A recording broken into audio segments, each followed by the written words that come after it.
तो आप सब कैसे हो। आज क्लास 9th का मैथ का चैप्टर नंबर 3 जिसका नाम है बच्चों दो चर वाला रैखिक समीकरण। इसका पहला क्वेश्चन को बच्चों डिस्कस करेंगे। पहला क्वेश्चन जो गिवन है, एक नोटबुक की कीमत, ध्यान से समझना बच्चों, एक नोटबुक की कीमत एक कलम की कीमत की क्या है, 2 गुनी है।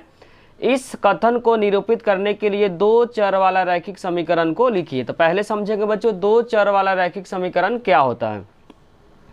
दो चर वाला रैखिक समीकरण, रैखिक समीकरण, दो चर वाला रैखिक समीकरण बच्चों इस फॉर्म में होता है, x plus b y plus c equal में 0। इस फॉर्म को बोलते हैं बच्चों दो चर वाला रैखिक समीकरण, जहां क्या होता है, ए बी सी क्या होता है, कांस्टेंट होता है। ए बी सी क्या होता है बच्चों, चर होता है। क्या होता है, चर। चर का मतलब कांस्टेंट होता है। चर का मतलब क्या होता है, कांस्टेंट होता है। तो इस समीकरण को बच्चों इस फॉर्म में क्या करना है, आपको लिखना है। दो चर वाला रैखिक समीकरण में होता है x plus b y plus c equal में 0, जहां ए बी सी क्या होता है बच्चों, कांस्टेंट होता है।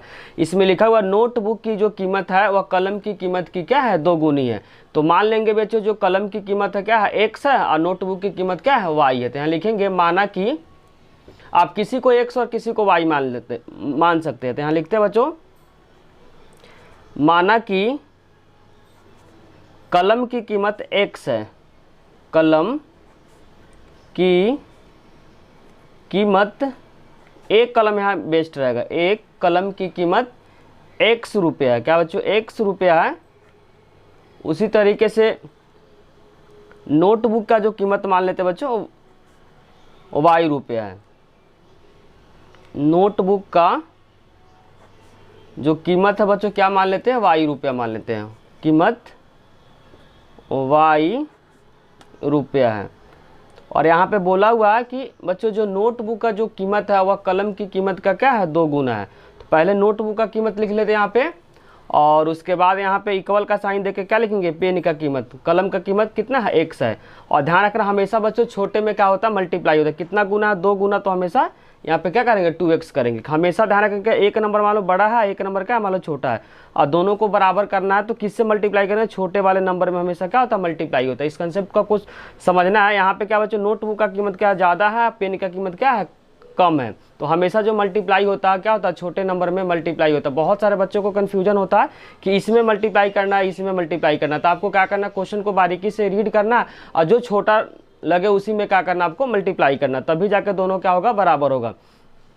लेकिन बच्चों दो चर वाला रैखिक समीकरण किस फॉर्म में होता है, राइट साइड क्या होता है, 0 होता है। तो राइट साइड 0 कब होगा बच्चों, या तो इसको इधर लेके आएंगे या तो इसको इधर। तो इसी को हम क्या करते हैं, इधर लेके जाएंगे।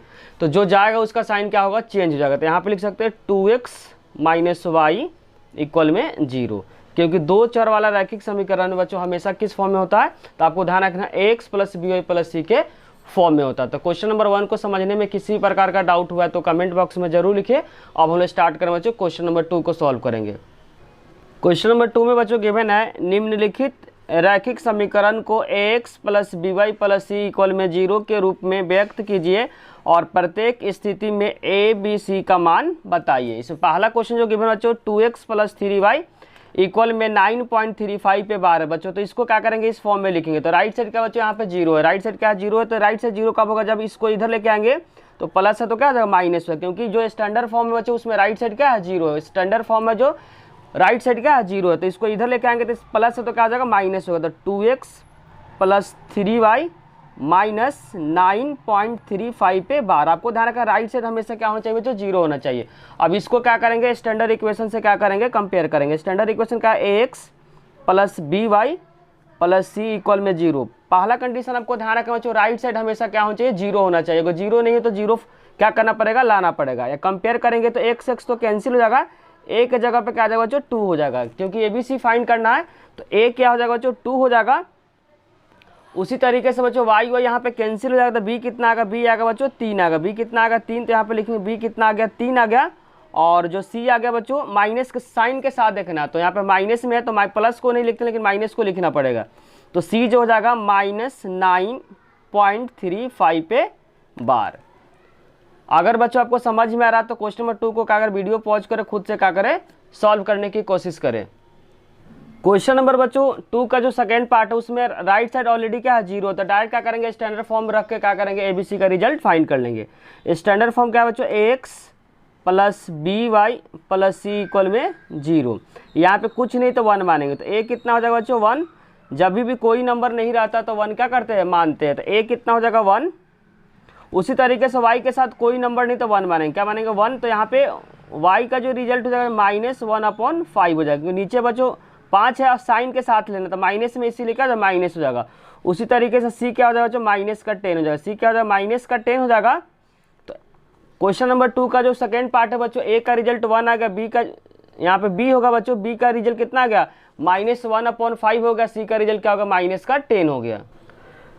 सेकेंड का बच्चों जो थर्ड पार्ट है उसमें 2x प्लस 3y इक्वल में क्या बच्चों 6 है, तो पहले क्या करेंगे इक्वल के बाद हमेशा 0 होना चाहिए, प्लस है तो क्या जाएगा माइनस हो जाएगा, तो -2x प्लस 3y और -6 इक्वल में क्या जाएगा 0। अब कंपेयर करेंगे ax plus by plus c equal में 0, तो a का रिजल्ट आ रहा है बच्चों -2, a का रिजल्ट आएगा -2, b का रिजल्ट आ रहा +3 और c का रिजल्ट आ रहा -6 आ रहा है। अगर बच्चों समझ में आ रहा तो वीडियो को पॉज करें, खुद से क्या करें ट्राई करने की कोशिश करें। सेकेंड का बच्चों फोर्थ पार्ट में जो क्वेश्चन गिवन है x इक्वल में 3y, हमेशा याद रखना इक्वल के बाद हमेशा क्या होना चाहिए 0 होना चाहिए।